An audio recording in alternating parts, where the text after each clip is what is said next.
Radio Show with your host, Lonnie Clark. We stand together and accept that we now live in a world transformed by Fukushima. Monday, Wednesday, and Friday from 8 a.m. to 9 a.m.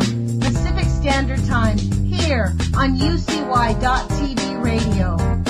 We relentlessly engage every ear that listens. We expose and confront the complete lack of accountability for the nuclear industry. Consider social engineering programs who view our bodies, minds, and souls as assets on a balance sheet.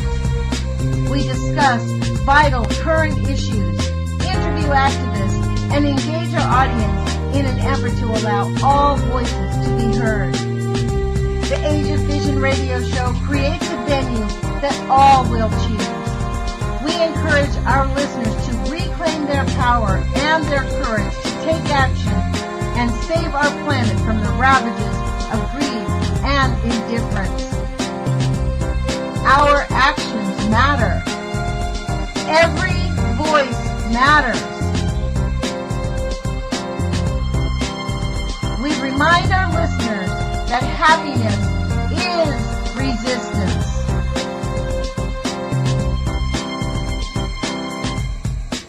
Love is greater than fear.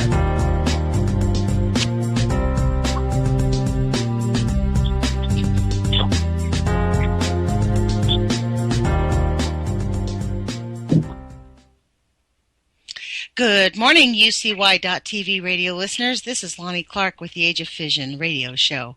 Thank you for joining us, and today is July 20th, 2016, and the time is 8:02 Pacific Standard Time in the morning, and that is our time every Monday, Wednesday, and Friday, 8 a.m. to 9 p.m. Pacific Standard Time, here on UCY.TV radio. And you can also find us on their YouTube channel, UCY TV, or on my channel. I always put a copy of this radio show on my channel. Also, there's a playlist called The Age of Fission. My YouTube channel is called Nuts for Art, NUTZFORART, which is what I was before Fukushima happened, and I became aware that the people who are running the nuclear industry do nothing but mislead us and pollute us. Today, I have on the radio with us again someone who was, like me, an average citizen going about her life when all of a sudden a nuclear disaster dropped in her lap, and like the true professional she is, she took it on headlong square and has made a significant dent in helping our country recover from the failed nuclear experiment. So I'd like you to welcome Donna Gilmore. Donna, thank you for the show today. Thank you for joining us. Thank you for inviting me. Yes. So there is a multitude of things that I would love to talk to you about, but I always like to ask my guests, is there something on your mind that you think is urgent we need to know about, or that you want us to know about? Yes. The Department of Energy, hold on, I've got a dog with a squeaky toy here. The Department of Energy is going around and what they call consent meetings. They want to find a place to put all the nuclear waste that's stored around the country, generated from reactors, and set up consolidated interim storage sites. They're going around the country asking people for input on this process. Now, what I've learned, I've been listening to all their meetings they're having around the country. And Thank you for doing that, by the way, for those of us that are unable to, who spend our lives working, which is why they count on us not being there. Right, that and lots of other reasons. So the Department of Energy came to town here, Southern California, and I met with John Kotek, who is assistant to Secretary Moniz, and one of his jobs is to lead this effort. And also with him was Andy Griffith, who is the assistant deputy to Kotek, and he's the manager that's responsible for the for this nuclear waste project. Hmm. What I learned from meeting with them in a semi-private meeting is neither of them were aware that the thin, mostly half-inch stainless steel nuclear waste canisters that are each holding a Chernobyl's worth of cesium, highly radioactive cesium, that they couldn't be inspected. I thought people like that, since their specialty is nuclear waste management as one of their key functions, would know this. Do you not think they are doing their usual lying straight to your face about it? No. Not at all. Not at all. They see this. John Kochek. I'm pretty good at picking up BS. All right? Yeah, so, you are. So, Wow. maybe I learned that from dating. I'm not sure, but anyway, I've gotten really good at it. But that's actually even more stunning, Donna. So anyway, so John Kochek, they see that as the Nuclear Regulatory Commission's responsibility to do their job. And you can see John Kochek has like 10 major areas he's responsible for. So he's a super high level, executive manager. And so, it was kind of like, well, that's the NRC's doing that part. It's like, so he didn't have to worry about that part. He could just see it in his head. And then Andy Griffith, who is actually a former submarine nuclear engineer, he said to me, he said, no, that's impossible. They have to be inspected. So he kept repeating that. No, that can't be true because they have to be. That can't be true because they have to be. He kept repeating that over and over. And I finally managed to break through because he initially had this attitude like, oh, he's this expert, so he, knows everything. Yeah. And I managed to break through because I have the evidence, I have the facts, and I seem to be able to talk to people at high levels and tell them, understand. You were in a high level position yourself for all of your career, so you identify with their thought processes. That's what I think, and you are extremely effective at it. Well, I worked with people that work directly for elected officials and appointed people, so that was a big part of my career. So of working in those circles too. So from all walks of life. But so anyway, I ended up having an extra private meeting with just the two of them. We kind of had this semi-private meeting with some local folks. And when I told him that the Coburg nuclear plant has a container, it's a water tank, but the NRC considers it comparable to our canisters that store spent fuel in the United States, that it leaked in only 17 years, and the cracks were deeper than the thickness of our canisters. That stopped him cold because the vendors have been putting out the BS, and some of the NRC managers, they've been putting the BS out. Oh, you don't have to, these will last 100 years or more, you don't have to worry. And so could I ask you to explain what you just said in a little bit more detail about the canister leak, about the type of leak there was that flipped him out? The thin canisters that are used in the United States, they haven't been in use long enough for them to start leaking. The properties of stainless steel pressurized containers, they call them welded containers, is the stainless steel layer can, if it's breached, it's very fine film. If that is breached, pitting, corrosion, salt, moist salt air, various things can cause that to fail.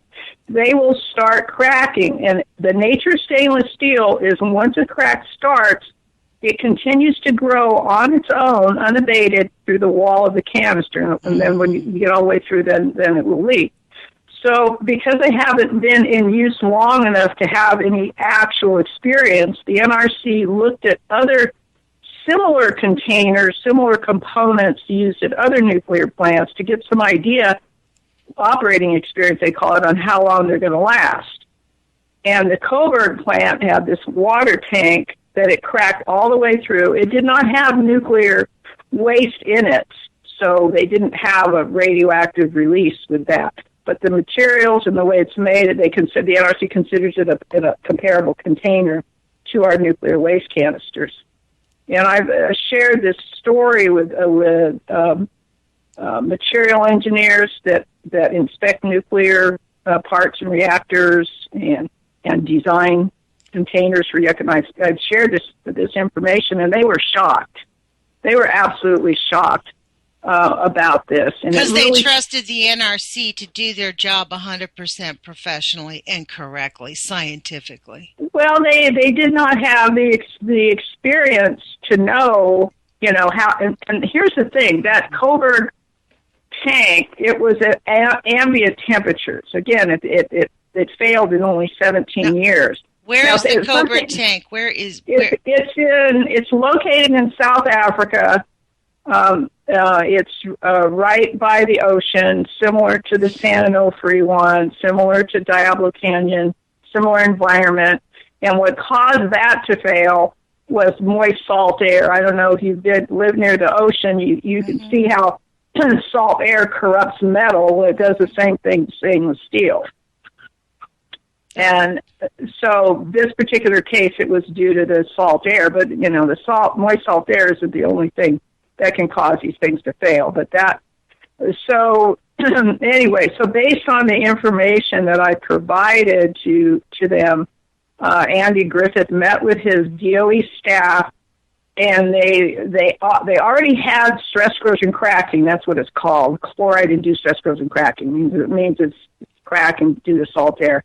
They already had that on their list of what they call technology gaps, which means things they haven't solved, basically. Great. And so they moved it up in priority. Okay. So they've changed the priority. They see that's a bigger problem than they thought. And I said, okay, Andy, you can move it up in priority, but even if you find the cracks, even if you find a way or even if you can find cracks, and even though you raise this up in priority, what are you going to do if you have cracks?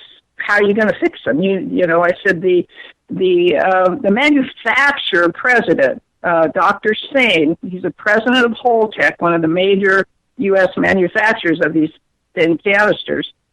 He admitted that even if you could find the cracks, even a microscopic through-wall crack will release millions of curies of radiation into the environment.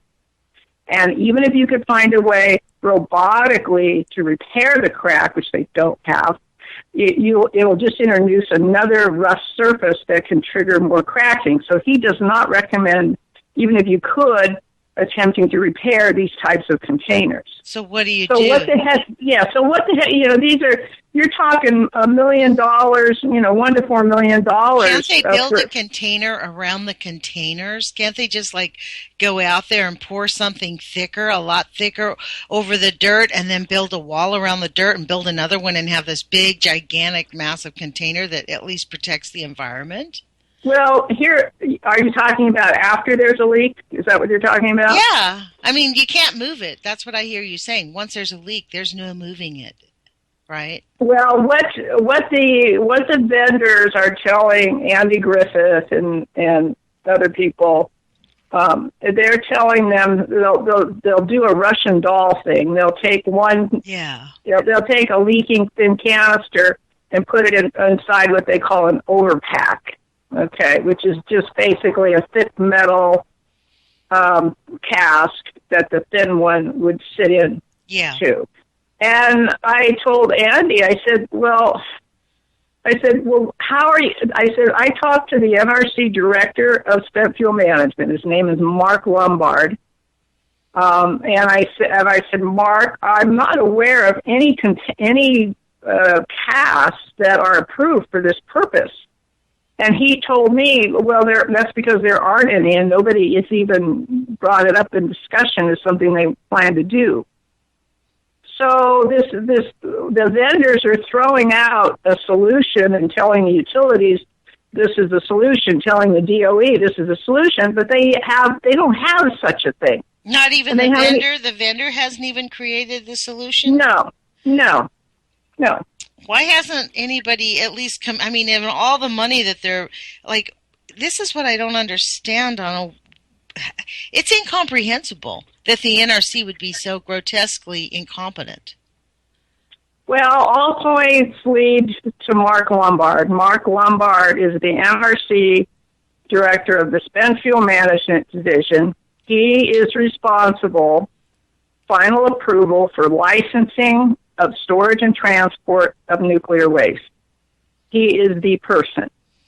So, and I asked Mark, I said, Mark, why are you approving these thin canisters that you know can't be inspected and that can crack and leak, that aren't going to last? Why are you, and they can't be monitored. So we will only know after it leaks radiation into the environment. They have no early warning system to stop it before it happens. I said, why?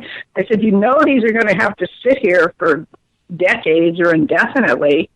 There's no Yucca Mountain. There's no, permanent repository on the horizon now.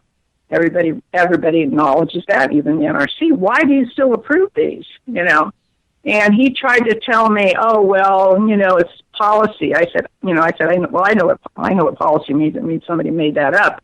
So I said, well, who set that policy? And then he said he did. And why did he do that? Then I asked why. He says, well, if I stick with these thin canisters, then I can get the vendors to do all the research and development. I don't have to pay for that. And do you know they will even pay for my staff's time when we meet with them? It's all about his friggin' budget. Did he really say that? Yes, he did. I wish you had that on recording the next time. We were having lunch. He invited me to, this was back in 2004, he invited me to be a speaker at their annual nuclear waste conference. Wow. That's a crime against humanity. That is just pure greed and avarice. Okay, we see the problem. Now, how do you get the problem fixed? So I'm all about solutions, okay? And so when I met with John Kotek, the DOE, I assumed that they all knew this stuff. We all do. We assume they know it and they're just, corrupt or on the tape, whatever reason you want to come up with that would motivate these people. But he truly did not know. And you're gonna find this story interesting. Former Chairman McFarland was at this public meeting we had when the DOE came to town. And in her presentation, she was talking about, how all the containers are about the same. And that told me she hadn't read the email I sent her with the proof otherwise. So at the break, I happened to end up standing in line behind her in the women's restroom, okay? So some people have 2-minute elevator talks. Mine was in the restroom. So I introduced myself. She thanked me for the email that I'd sent her a few days ago, but it was obvious from her presentation she hadn't read it or believed it. So I said, you're aware that, this is McFarland, I said to her, so you're aware these thin canisters can't be inspected. She says, what are these thin canisters everybody's talking about, So they're used to referring to these differently than that terminology. I didn't tell her. I basically reframed how you refer to these things. No one was aware that these canisters are ½ inch thick. I mean, virtually no one. Maybe the NRC, but nobody else was aware that these things were that thin.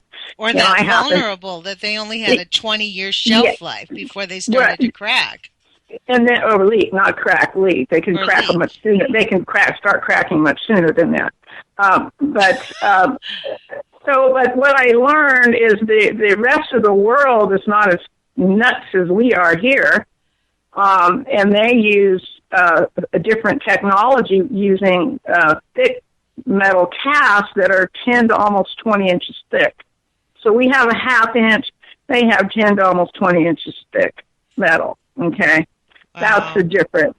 Okay, Wow. and so the Well, reason they that also we warn their people when they're going to clean. They also send out warnings when they're doing their annual inspections and cleaning that releases a lot of the radiation. They actually put out community service notices that say keep your kids inside, stay inside for the next 2 weeks. We're cleaning out the nuclear power plant. Big releases of nuclear radiation are going to be exposed. Don't worry about it after 2 weeks, which is kind of annoying in itself, but at least they warn people. In America, they just aggregate the cost, add up all yeah the things. yeah so at any rate, so McFarland was in disbelief that what I said could be true, that they can't be inspected. Once I told her, I just explained what a thin canister was, and then I told her, I said, well, the thick cast, and that's my term. I didn't tell her I made up these terms, but the terms have kind of been used nationally now. So, Great. Thank you. And I've reframed the message. Well, that's what we need to do, actually. That's precisely exactly what needs to happen. We need to change the language. We need to actually speak truth. They're using all these acronyms and not informing each other. That is... So, since McFarland left, I know she... Ironically, well, let me just finish this story with her, because it's very informative. Please. Remember, she was the former chairman. Mark Lombard was in the chain of command to her, and I explained to her that the thick casts, you can get close to them so you can inspect them. And before I said any more, I saw the light bulb go off, and she says, "Oh, that's right. The thin canisters have to," I'm paraphrasing, "the thin canisters have to be in the concrete overpacks because they don't provide radiation protection because it's, so thin."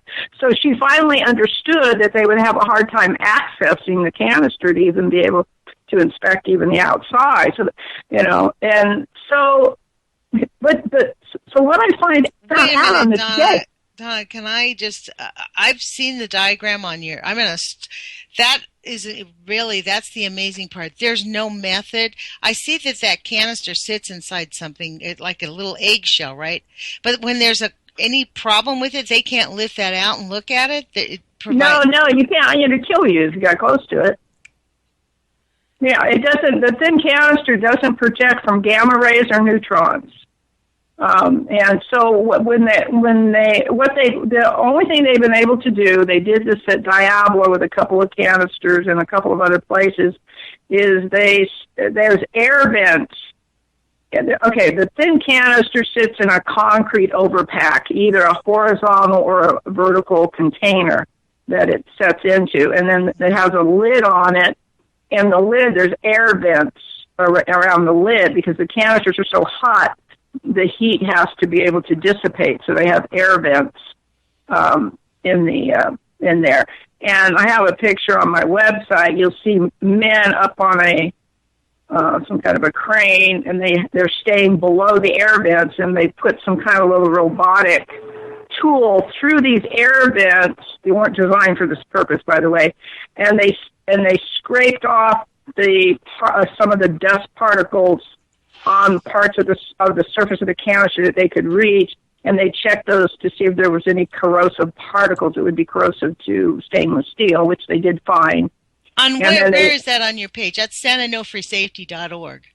santanofreesafety.org. If you go down a bit, if you do a page search for Diablo, or you just scroll down, you'll see a couple of men, on some kind of a crane. I see that. Collecting dust samples at Diablo Canyon. Yeah. Right. And they also use some kind of tool to take the temperature around parts of the canister. The NRC had no idea how hot these canisters would be after a couple of years, and they were shocked to learn that in only 2 years, that canister is a 2-year-old canister. It's only been loaded with fuel for 2 years. The temperature was already low enough for moisture to stay on the canister long enough to dissolve salt on the surfaces, which is what will trigger the cracking process. The 2-year-old canister. The NRC had told me, this was in July of 2014, that the canisters would be so hot, no moisture would be able to stay on the canister. so nothing would go wrong for at least 30 years, and they were dead wrong about that. And they've been hiding the information about Diablo Canyon ever since then. Mark Lombard has avoided sharing that information with people, and he has misled. I have watched him mislead.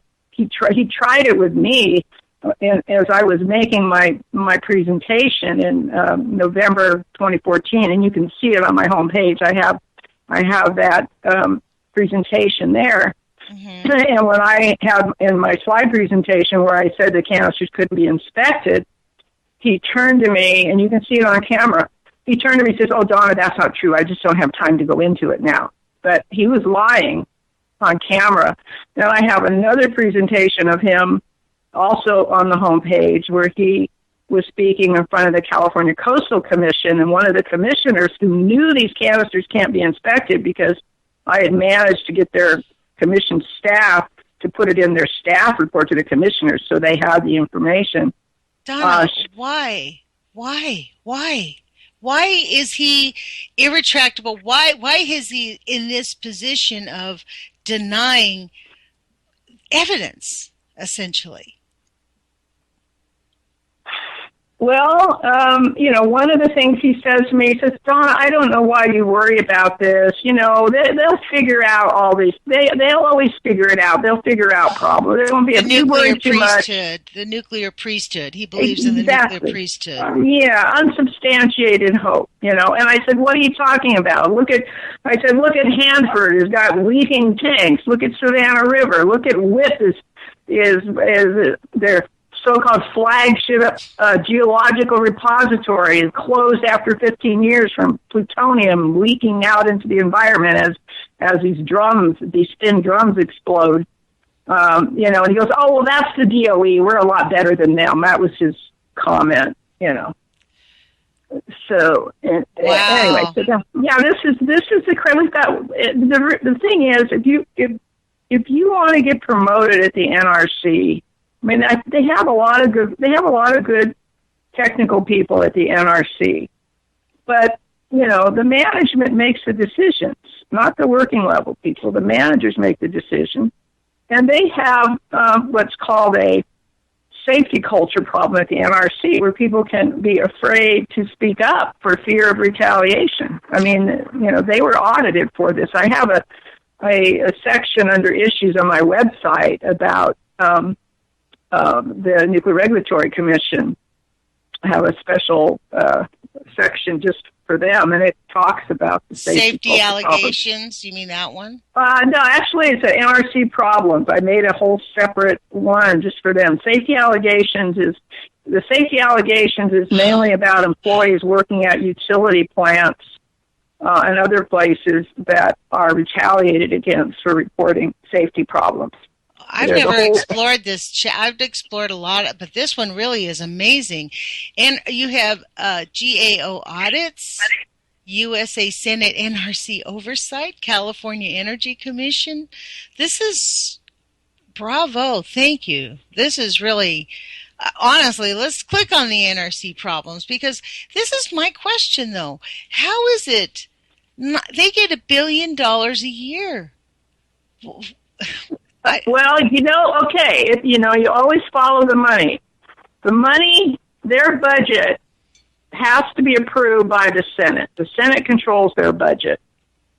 The Senate basically is pro-nuclear, and I doubt if the people there know the problems, know the risks. I mean, who are they listening to? Barbara Boxer must know, don't you think? Well, Barbara Boxer knew about San Onofre. All right, she had the evidence on San Onofre. So when Barbara Boxer has the awareness, she's great. She's great. But I tried to explain to her staff, her when she was chair of whatever that Senate Oversight Committee is over the NRC. I tried to explain to her staff about the canisters, but she's believing information from other sources, and it wasn't open to hearing the facts. And unfortunately, Unfortunately, the Union of Concerned Scientists has been promoting using these thin canisters because of their concern about the pools are so bad. But unfortunately, they never really did analysis on the canisters to understand the problems with them. I read that letter from Mark Lombard, and he says that he thinks that there's a greater threat from a terrorist attack, or what he say, earthquakes, then it's more of a threat than that, because moving the canisters are so heavy, they might get dropped. So, you're talking about a lock bomb. Yeah, the Union of Concerned Scientists. Yeah, here's the thing. I like Gabe Lockbaum, and I think he has good intentions, and he does a lot of good work. But on this issue, we're not in step on this issue.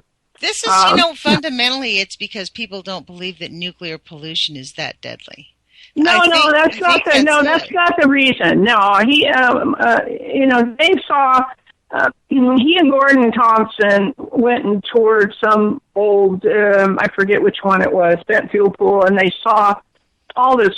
They saw this stuff falling apart, sitting at the bottom of the pool, and they were just shocked, So, and so they've been on this quest to get fuel out of pools. Do you think that they will at some point be considered whistleblowers if they change their stance on this? No, not at all. Not at all. I think, they've spent, how many years has it been? I don't know. I don't know how many years. Over a decade, telling everybody to get it out of the pools and put it in these canisters. They didn't care. They didn't care which ones that you put it in. They didn't care. They just trusted that it was safe, that the NRC did their job and recommended the correct canister. I don't think it's that they trusted the NRC to do their job. I think I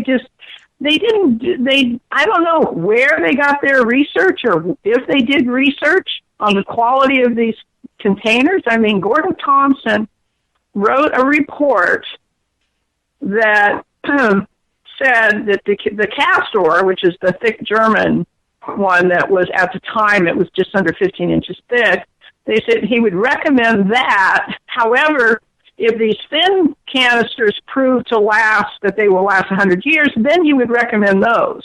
So he actually recommended the thick metal cast, which the rest of the world uses, but then he said, maybe these thin ones would be good enough if they're proven to last. So he had a qualifier in that, okay? But he's not even listening to his own qualifier right now.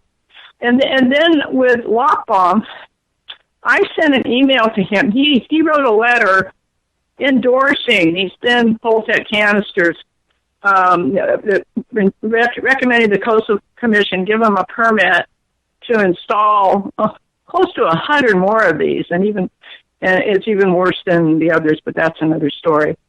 So I wrote to Dave. I said, Dave, how can you recommend these things? They're, because of the cracking, et cetera, And he really never responded to that issue. He said he's worried about terrorists and other things, but he never responded to the fact that these things could prematurely crack and leak. He just ignored that part, which was my main point to him. He never addressed it. Yeah, but Donna, this is where I believe that these people are malicious. I honestly, in my heart of hearts, I think they are just maliciously greedy people who know that they have created such massive pollution that it is going to be ecocide in 50, 60, 70, 100 years, and they're just going to deny. Yeah, I really don't think that of Dave.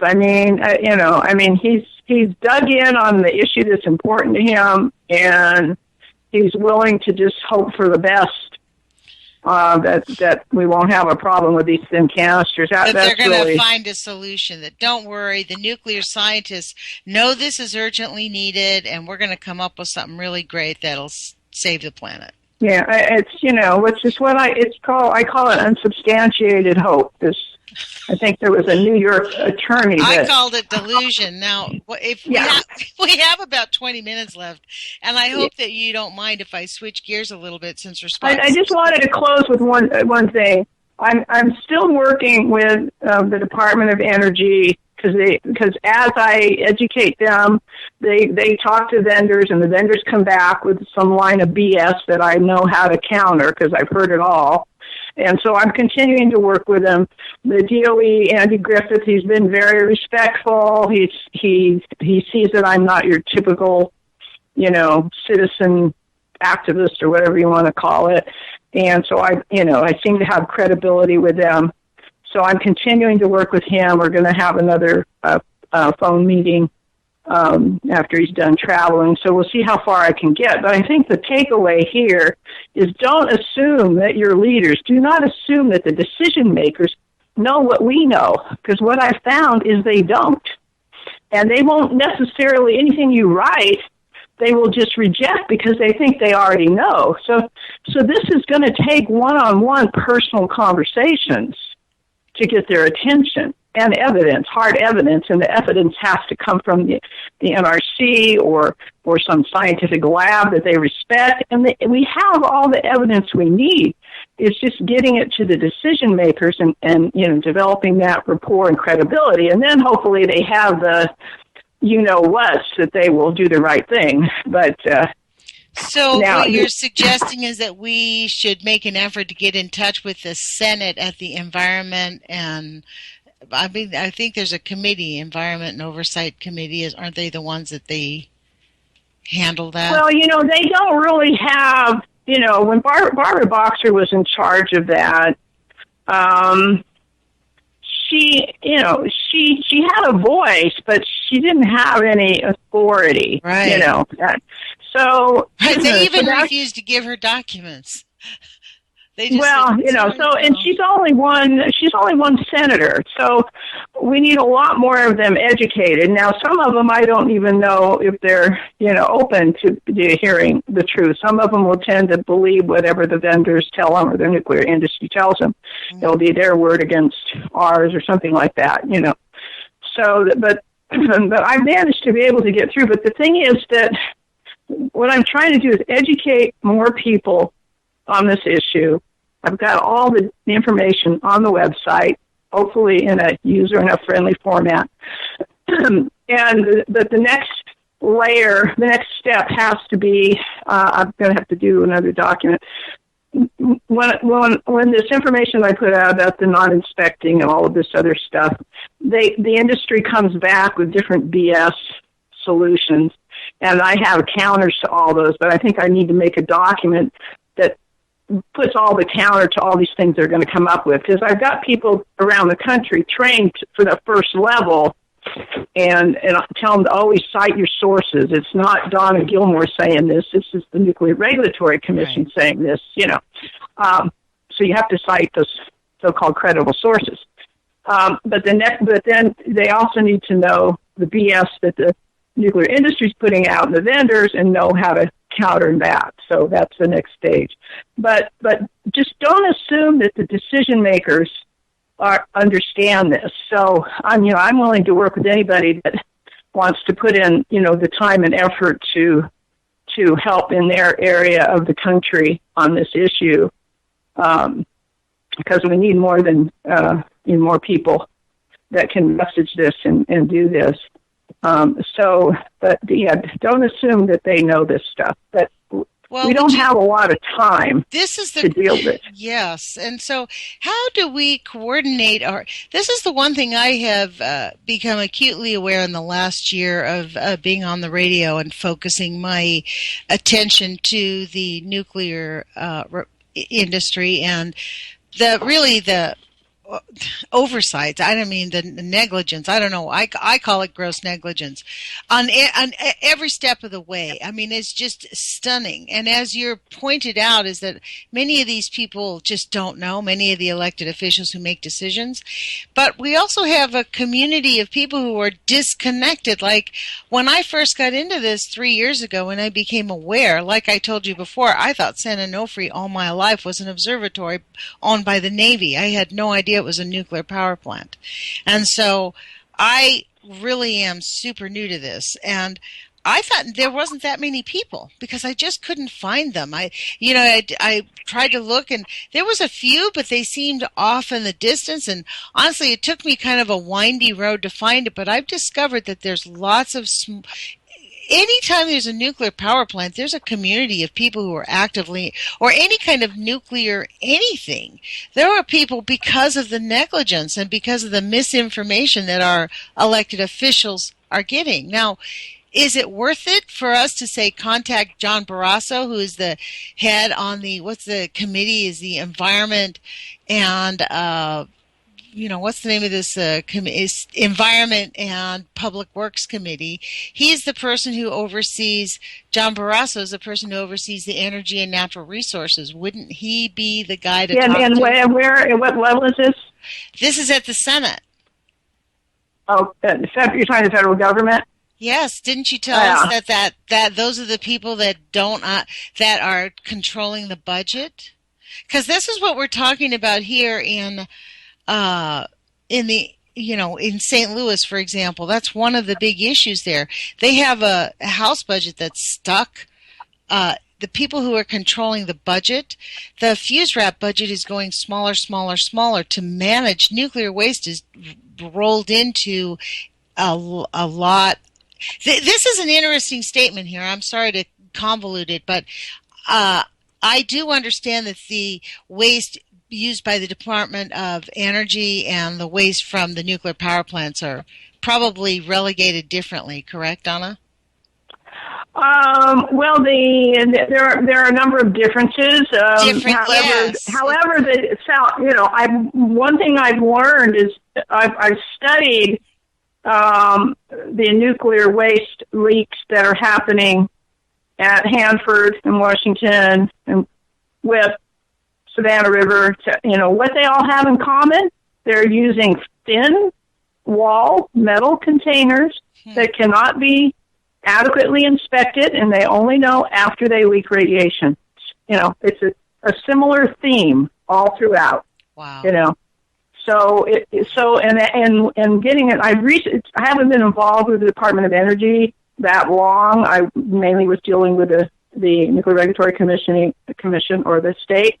But as I get into it, what I see is the Department of Energy trusting these vendors to the point that the Department of Energy actually had Holtec, one of the vendors, is part of the group that wrote their report for their pilot consolidated interim storage project.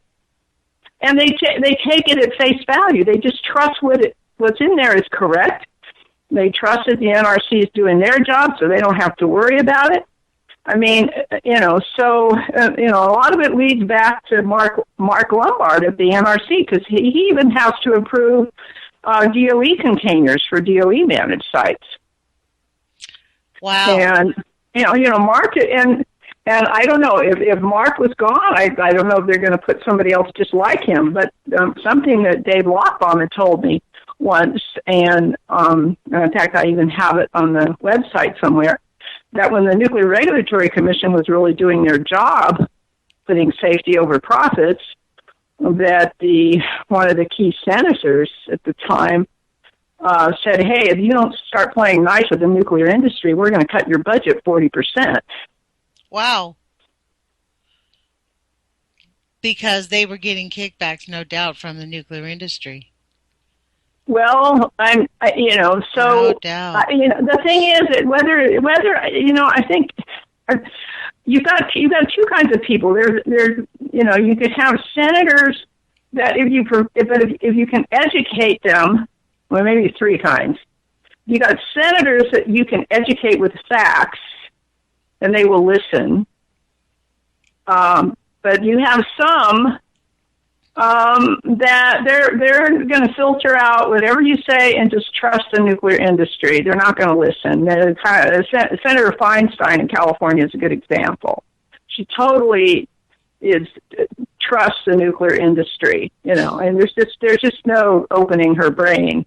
She's kind of like, I see Hillary is also Hillary Clinton. She's also super pro-nuclear. Yeah, she's doubled down on it. Her campaign website has even strong. Since you after brought she her won the up, we have 15 minutes, and I'm going to veer off of this very rapidly because you're brought up Hillary Clinton. I honestly, Donna, I hope that we have every single person who's a Democrat calls up their super delegates, and you can find them out.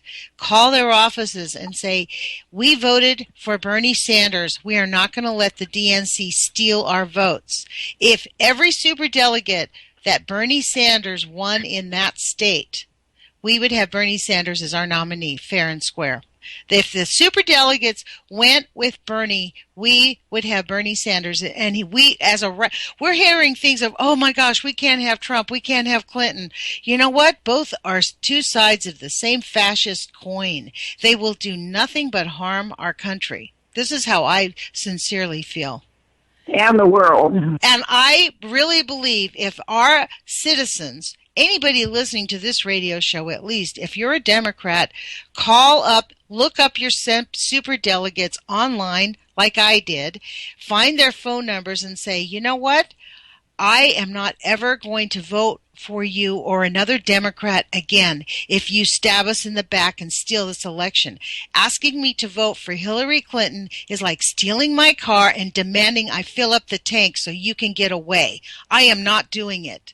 You need to vote for Bernie Sanders in the convention. So we will have Bernie Sanders as the nominee, and we can beat Donald Trump, hands down. No problem. I know many Republicans who would vote for him.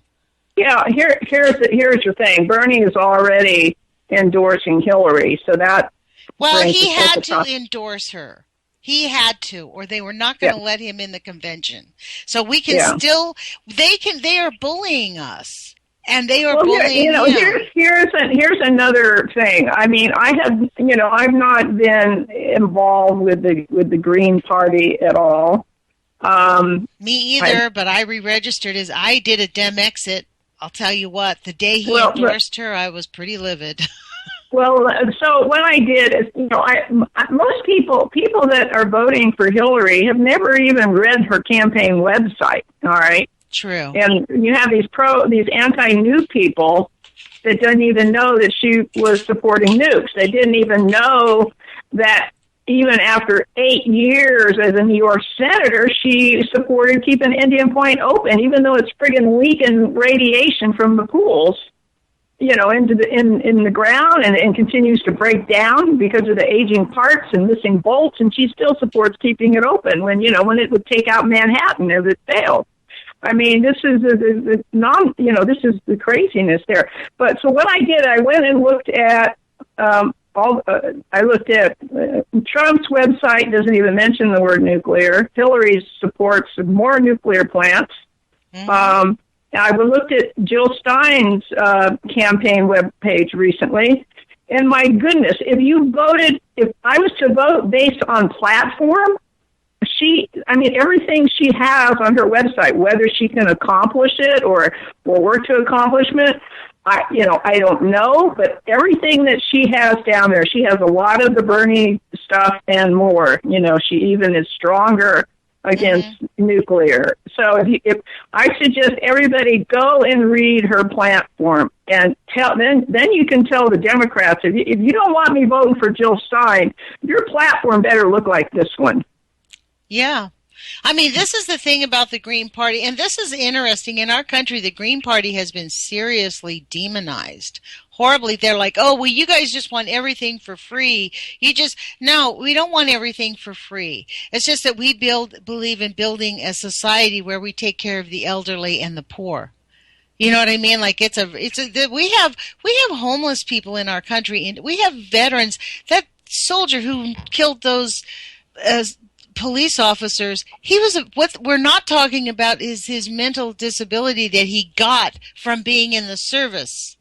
I mean, sending our soldiers overseas to fight in a war that means nothing except greed is outrageous, and we're doing it as a standard practice. I mean, there is no conversation about ending any of that except from Bernie Sanders. frankly. Well, whether And Jill Stein. But forget that it says Green Party. I'm just saying people should go and read her platform and see if they agree with it. If they agree with it, and listen to her speak and see what a professional she is. What's that?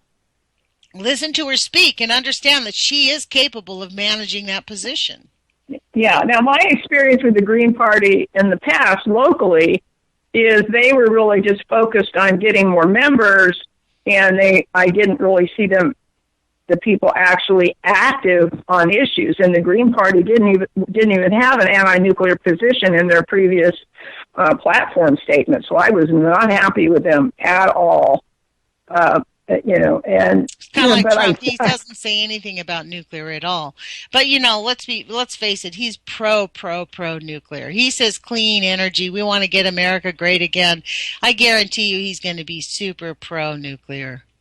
I mean, I really think that we need to really stand up, that we're on a precipice right now. And frankly, I'm not sure that the Democratic Party would allow I read an article, Donna, yesterday that said they're expecting 10 million Bernie supporters at the convention. Do you think that's true? You've been part of that. I know there are a lot of people going. It'll be more like a protest, I'll tell you, Well, I still think we have a shred of a chance. The Bernie people are about the platform, are about what we stand for, and we don't like the platform as it is, and we won't support the platform as it is. So.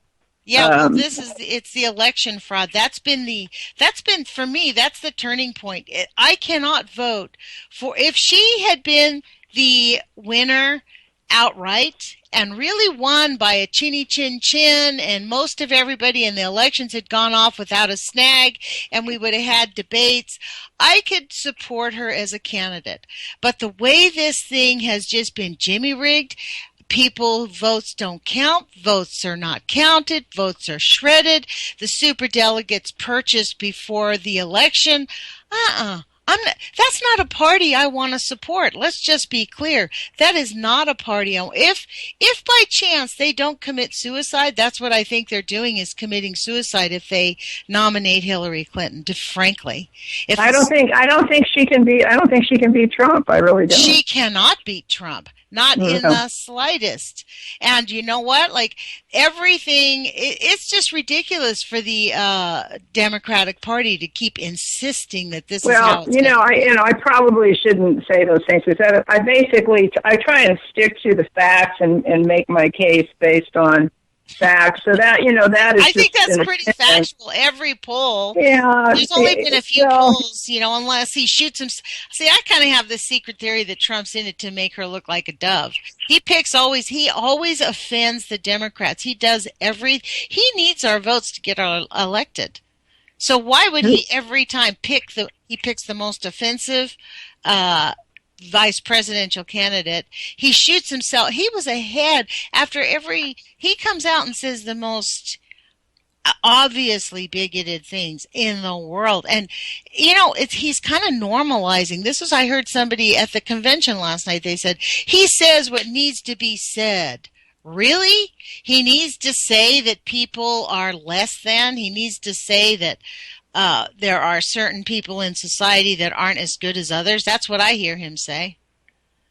Well, I know when I was doing the Bernie volunteer work, we had a lot of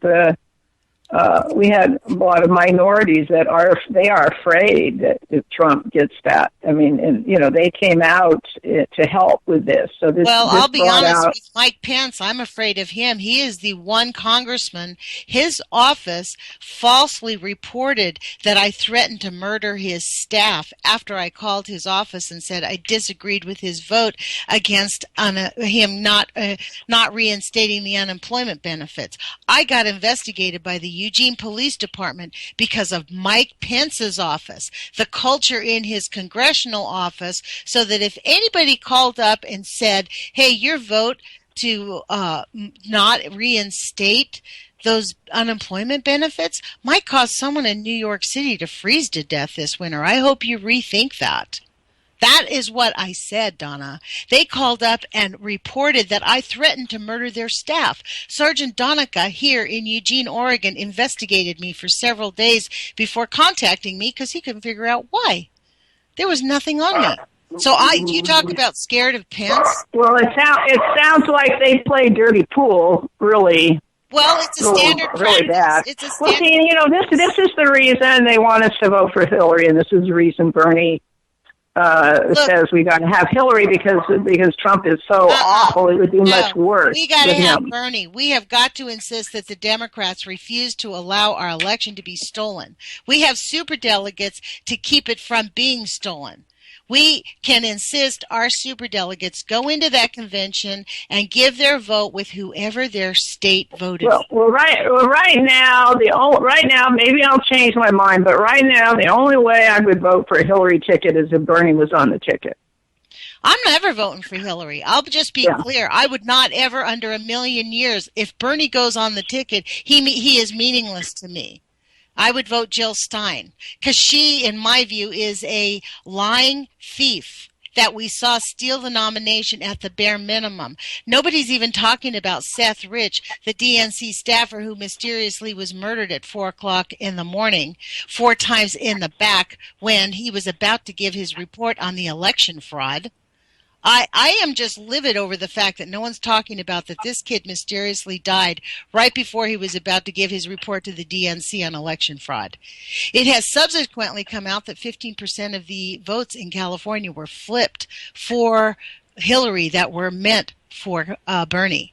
So no way. Well, there's definitely, this is the first year I've seen a problem in California, but it was rampant. People, we were doing this door-to-door campaign, and people would come, volunteers would come to my house to get, areas they were assigned to.